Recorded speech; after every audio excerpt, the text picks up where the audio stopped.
¿Qué tal, amigos? Soy su servidor Gilberto Rocha Margain, pastor del Centro Cristiano Calacuaya en Atizapán, Estado de México. Somos parte de la zona conurbada de la Ciudad de México. Esta tarde yo quiero compartirles acerca de lo que es la ideología de género, un término desconocido para mucha gente, pero que es muy peligroso por cuanto comienza poco a poco a invadir la mentalidad de mucha gente, incluyendo las leyes que están a punto de promoverse en nuestro país, motivo por el cual nos estamos reuniendo esta tarde para orar. Romanos capítulo 12, versículo 2, dice el Señor: no imiten las conductas ni las costumbres de este mundo, más bien dejen que Dios los transforme en personas nuevas al cambiarles la manera de pensar. Entonces aprenderán a conocer la voluntad de Dios para ustedes, la cual es buena, agradable y perfecta. A lo largo de la historia ha habido frases, ha habido filosofías que han tratado de cautivar al ser humano. El mismo apóstol Pablo nos recomienda que no creamos huecas sutilezas de la filosofía que muchas veces nos engañan y nos envuelven.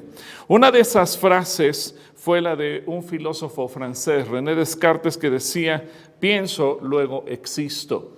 Una frase que ha cautivado a la gente, pero que no pasa ninguna prueba. ¿Por qué? Porque si yo no pensara, entonces dejaría de existir. Por esa razón, cualquier persona que no piensa significa entonces que no existe. ¿O qué tal la de aquella filósofa francesa también, Simone de Beauvoir, la cual en un momento llegó a decir: una no nace mujer, se hace mujer?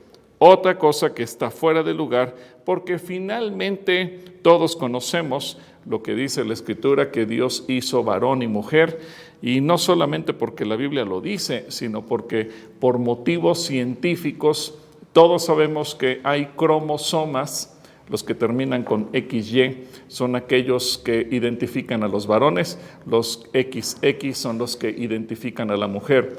Y aunque una persona trate de decir que no es ni varón ni mujer, su propia biología así lo declara.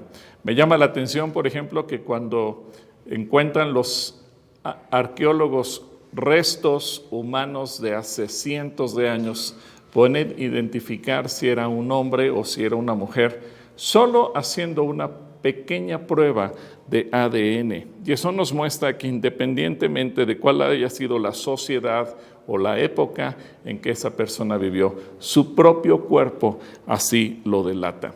Ahora, la ideología de género pretende hacer creer a la gente que no nacemos ni varones ni mujeres, sino que nacemos de una manera neutra y que definir el sexo masculino o femenino es cuestión cultural, cuestión de educación, cuestión de costumbres.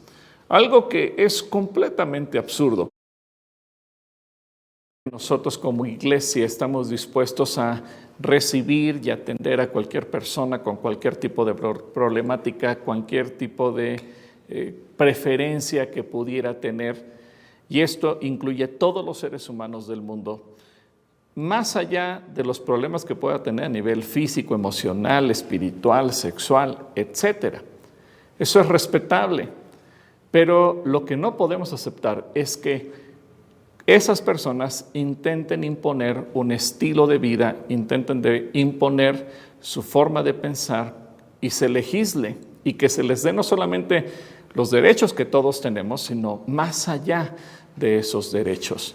La iglesia restaura a cualquier persona que tenga cualquier tipo de problemática, incluyendo las sexuales, pero no podemos aceptar que eso se imponga sobre nosotros ni sobre nuestros hijos. Así que quiero explicarte rápidamente lo que es la ideología de género, cómo es una conjunción de diferentes ideologías. En primer lugar, la ideología social, esa lucha de sexos entre hombres y mujeres. Esa lucha que nació hace muchos años cuando la mujer estaba consiguiendo igualdad de derechos que el varón, por ejemplo, para poder votar, elegir a las autoridades, los derechos de la mujer a estudiar, los derechos de la mujer a que si trabaja percibe el mismo salario que percibe un varón. Con eso no tenemos ningún problema. El problema es enfrentar al hombre y a la mujer y verlos como una lucha entre dos tipos de personas, como si las mujeres estuvieran en contra de los hombres o los hombres en contra de las mujeres. Pero de ahí se cuelga la ideología de género, ahora para decirnos que no solamente hay un género o dos géneros, sino que hay miles de géneros. De hecho, la ONU hoy en día lleva registrados más de 150 géneros. Todos sabemos que una mujer, sus cromosomas son XX, que un varón, sus cromosomas son XY, y eso es lo que nos identifica. Incluso la genética sí lo define, y si los arqueólogos descubren en restos de hace cientos de años los huesos de alguna persona, saben si es varón o mujer, simplemente por hacer una pequeña prueba de ADN. Así que no podemos decir que hay muchos géneros. La Biblia claramente señala que solamente Dios hizo varón y mujer. La ideología de la pedofilia, es decir, el delito sexual en contra de los niños, lo cual es muy peligroso. ¿Por qué? Porque hoy en día se pretende legislar el amor hacia los niños, quitando todas las barreras legales para que un individuo, sea hombre o sea mujer, pueda abusar sexualmente de un niño con una mentira. El amor a los niños, el derecho sexual de los niños, el hecho de que a un niño se le pretenda facilitar el placer erótico. Fíjate, es absurdo. A un niño no lo puedes tocar hoy en día porque las leyes los protegen, pero se pretenden mover esas leyes hablando de esos derechos y que un individuo está cumpliendo con el interés superior del niño y de proteger de esa manera una violación. En tercer lugar, la ideología antivida, la ideología neonazi. Los nazis en la década de los 40 estaban buscando limpiar la especie humana asesinando personas. Recordamos todos el asesinato de más de 6 millones de judíos, testigos de Jehová, homosexuales, gitanos y muchos otros más. ¿Cómo encontraron una conexión esas ideologías nazis con la ideología de género? En la muerte. Por eso hoy en día se quieren mover las leyes de tal manera que se apruebe el aborto en cualquier momento del embarazo, la eutanasia, el suicidio asistido, la muerte digna, la muerte por misericordia. ¿Te imaginas en nuestro país tan corruptible? ¿Cuántos asesinatos se llevarán a cabo disfrazados de muerte asistida? Ahora, independientemente si seamos un país corruptible o no, Dios dice que ante cualquier problema que tengamos, tenemos que elegir la vida. Y los cristianos, los creyentes en Dios, siempre elegiremos la vida. No es justo que una persona resuelva sus problemas matando a otra. Entiendo el dolor de una mujer cuando se sabe embarazada y no quería estar embarazada, pero es parte de la responsabilidad de enfrentar las consecuencias de nuestros actos. El decir, este bebé me estorba, lo voy a matar, es la misma mentalidad que utilizan los narcotraficantes. Me estorbas, te mato. Nada más que ahora lo queremos legislar y se quiere llevar a las cámaras y verlo como algo natural en medio de toda la sociedad. Los cristianos tenemos que oponernos. Una mujer tiene derecho sobre su cuerpo, sí, pero no sobre el cuerpo de sus hijos. Está la ideología neomarxista. Recordemos que la lucha marxista era la lucha de clases sociales, los pobres contra los burgueses o contra los ricos, y los ricos o burgueses contra los pobres. Una ideología que tarde o temprano pasó de moda, demostró que no podía funcionar y se fue a la basura. Pero ahora surge el neomarxismo poniendo la lucha entre los géneros. Pero ahora no solamente es entre mujeres y varones, ahora es contra el lobby LGBT, los bisexuales contra los transexuales y contra los homosexuales y contra los transvestis y contra los hombres y contra las mujeres. Una lucha de todos contra todos. Yo creo que la sociedad tiene que aprender a vivir en paz y tenemos que aprender a vivir respetándonos unos a otros, nunca teniendo más derechos unos sobre otros. Déjame platicarte una anécdota que viví cuando participé en una reunión de la Organización de los Estados Americanos, la OEA. Me tocó ver cómo había un baño para mujeres, un baño para hombres y un tercer baño para cualquier otro tipo de personas con otras preferencias. Terminando la asamblea, un grupo de hombres vestidos de mujer se metieron al baño de las mujeres para hacer uso de ello. Salió una señora muy enojada, protestando y reclamando en un módulo de denuncias contra la discriminación de que esos hombres habían violado su intimidad al entrar al baño cuando ella estaba haciendo uso de él. Y fue ignorada. Pero después uno de esos hombres vestidos de mujer presentó una denuncia contra esa señora y dijo: esta señora me discriminó porque no me dejó entrar al baño. Y a él sí le hicieron caso. Cabe decir que esta mujer se retiró llorando, frustrada, diciendo: resulta que este hombre tiene más derechos que yo, que soy mujer, de entrar al baño de mujeres. Creo que los derechos iguales, así se tienen que manejar. Todos tenemos los mismos derechos. No se puede decir que unas personas tienen más derechos que otros. En quinto lugar, la ideología económica. Este es un motor que ha movido la ideología de género. Los intereses económicos. Por un lado, los intereses mezquinos de los países, de los gobiernos, de los estados, al pretender eliminar gastos médicos. Por eso es que pretenden manejar la muerte asistida, la muerte por misericordia, el suicidio asistido, la eutanasia, etcétera, etcétera. ¿Por qué?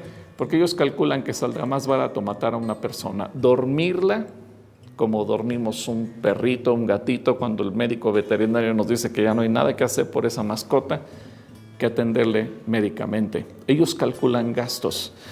Y algo que es importante también entender: los intereses de las grandes farmacéuticas, las industrias farmacéuticas, las fábricas de condones y preservativos, quienes elaboran hormonas artificiales, a ellos les conviene y están usando a los gobiernos del mundo para vender miles de millones de dólares y asegurar ello por los siguientes por lo menos 50 años. ¿Por qué?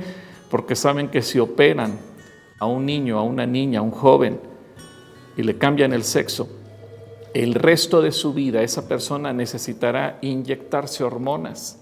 Por eso es que están pugnando porque los gobiernos paguen eso.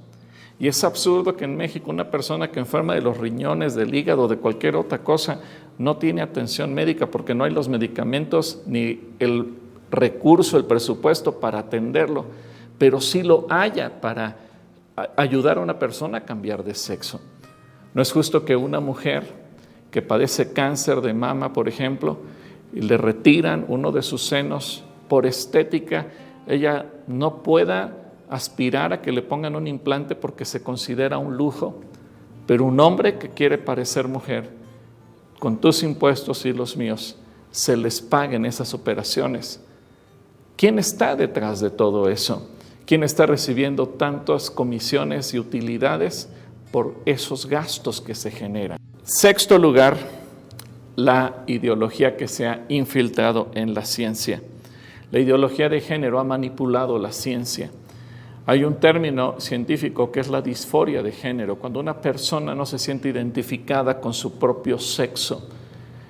Obviamente, las comunidades científicas siguen sosteniendo que ese es un problema, pero ha sido tal la manipulación, la presión de parte de organismos internacionales y de los grupos LGBT que han obligado a retirarlo como una lista de enfermedad mental.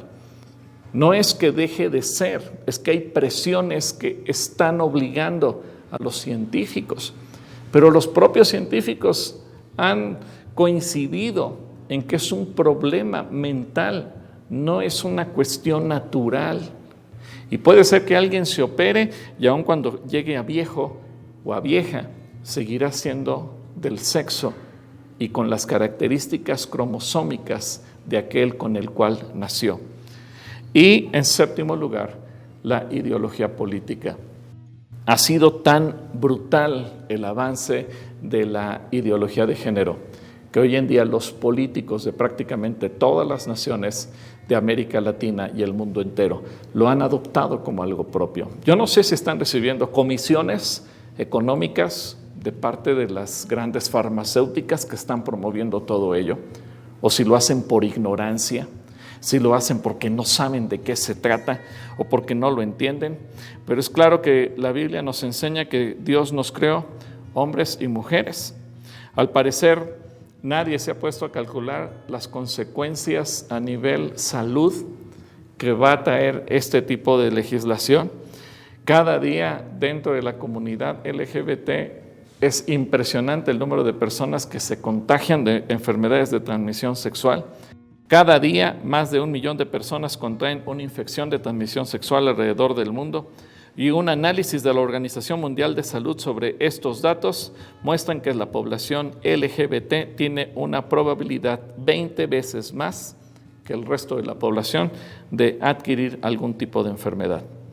Así que tenemos que entender como creyentes el diseño de Dios. No es posible el matrimonio entre personas del mismo sexo. Si eso se hiciera, la población mundial dejaría de existir en los próximos 50 años. En segundo lugar, no es posible que podamos cambiar el sexo de los niños porque tenemos que proteger a nuestros hijos. No les podemos enseñar que ellos nacieron con un sexo neutro. Tenemos que afirmar que el varón es varón, la mujer es mujer y que así crecerán y serán el resto de sus vidas. La Biblia nos enseña que el varón no es sin la mujer no es sin el varón, no es una lucha entre hombre y mujer, nos necesitamos porque nos complementamos. La Biblia dice que Dios hizo varón y mujer. Así que ahora yo quiero proponerte para terminar 5 ejes en los cuales nos vamos a preparar como iglesia. Hoy nos pusimos un reto en todo el país, más de 100,000 cristianos poder orar unidos para que Dios tenga misericordia de México.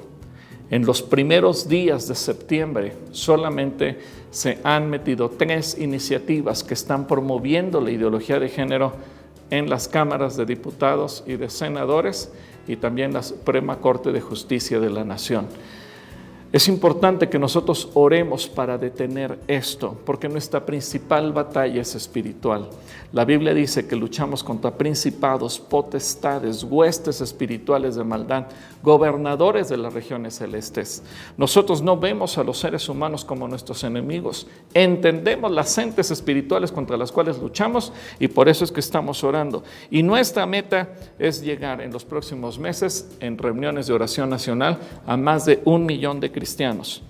En segundo lugar, necesitamos difundir en los medios y en las redes sociales qué cosa es la ideología de género. De hecho, se va a elaborar un cómic que lo va a explicar y yo te voy a pedir, por favor, que tú lo difundas a través de tus conocidos, de tus amigos, de tal manera que podamos verdaderamente posicionarnos como iglesia, que quede claro qué es la ideología de género, que no nos impongan como algo normal, algo que verdaderamente es monstruoso. Y tú y yo tenemos que hacer algo. En tercer lugar, queremos construir una plataforma jurídica de defensa por la vida y la familia. Para ello nos vamos a apoyar en un grupo de abogados especialistas en las leyes, de tal manera que podamos ir y presentar propuestas a las cámaras, especialmente por la Cámara de Diputados, que es por donde ingresan las propuestas legislativas. Es importante que hagamos esto porque no podemos quedarnos cruzados de brazos. Tenemos que defender el derecho a educar a nuestros hijos, que se enseñe lo científicamente correcto. Si la educación es laica, tenemos que ir a lo que dice la ciencia, libres de ideologías. El decir que una persona no es varón ni mujer, sino que nace con un término neutro, es una ideología semejante a aquellas leyendas o cuestiones religiosas, dogmáticas, que no se pueden probar. La ciencia dice que solamente hay 2 sexos, hombre y mujer, y eso lo vamos a defender desde el punto de vista jurídico. Queremos cabildear, es decir, negociar con diputados de todas las facciones políticas, senadores de todas las facciones políticas, sentarnos con ellos, mostrarles lo que es la ideología de género. Yo estoy seguro que muchos de ellos están obedeciendo ciegamente lo que les marcan las cabezas de sus partidos políticos, pero ignoran lo que es la ideología de género e ignoran las consecuencias nefastas que traerá sobre nuestra sociedad. Por eso es que tenemos que sentarnos, abrirles los ojos, explicarles, enseñarles, para que ellos, antes de emitir un voto, piensen en sus hijos y piensen en sus nietos. Quizás esta va a ser la parte más complicada, la más difícil, pero la tenemos que intentar. Y por último, se tiene que difundir esto a nivel nacional en todas las iglesias. Yo creo que muchas veces los cristianos hemos sido tal vez ignorantes porque no sabíamos de qué estaba pasando. Tal vez hemos sido indiferentes y pensamos que eso no nos afecta. A veces pudiéramos pensar que como se acerca el fin del mundo, pues hay que cruzarnos de brazos y ya no hacer nada. Yo quiero recordarte que desde que Pablo escribe 2 de Corintios, Filipenses, Tesalonicenses, él pensaba que la venida de Cristo estaba cercana porque las señales se estaban cumpliendo. Cuando Juan escribe, lo mismo pensó. Muchos pensaron que en tiempos de Hitler era el anticristo y que el fin vendría sin lugar a dudas. Pero Dios ha retrasado una y otra vez su venida, simple y sencillamente porque ha tenido misericordia. Pero mucho ha tenido que ver que en su tiempo la iglesia se ha levantado, se ha movilizado y ha hecho que Dios nos aguante un poco más. Tú y yo somos parte de esa generación de la iglesia. No nos podemos quedar callados. Yo creo que tú y yo tenemos que actuar, tenemos que ponernos de pie, tenemos que movilizarnos y pensar que mientras Jesús viene, nuestros hijos y nuestros nietos tienen derecho a vivir en una sociedad sana. Así que espero contar contigo. Que Dios te bendiga. Nos levantamos a una sola voz por nuestros hijos y un futuro mejor. Nadie va a cambiar ni a confundir lo que en casa papá y mamá solían enseñar. Toma mi mano, es una realidad. Unamos fuerzas, todo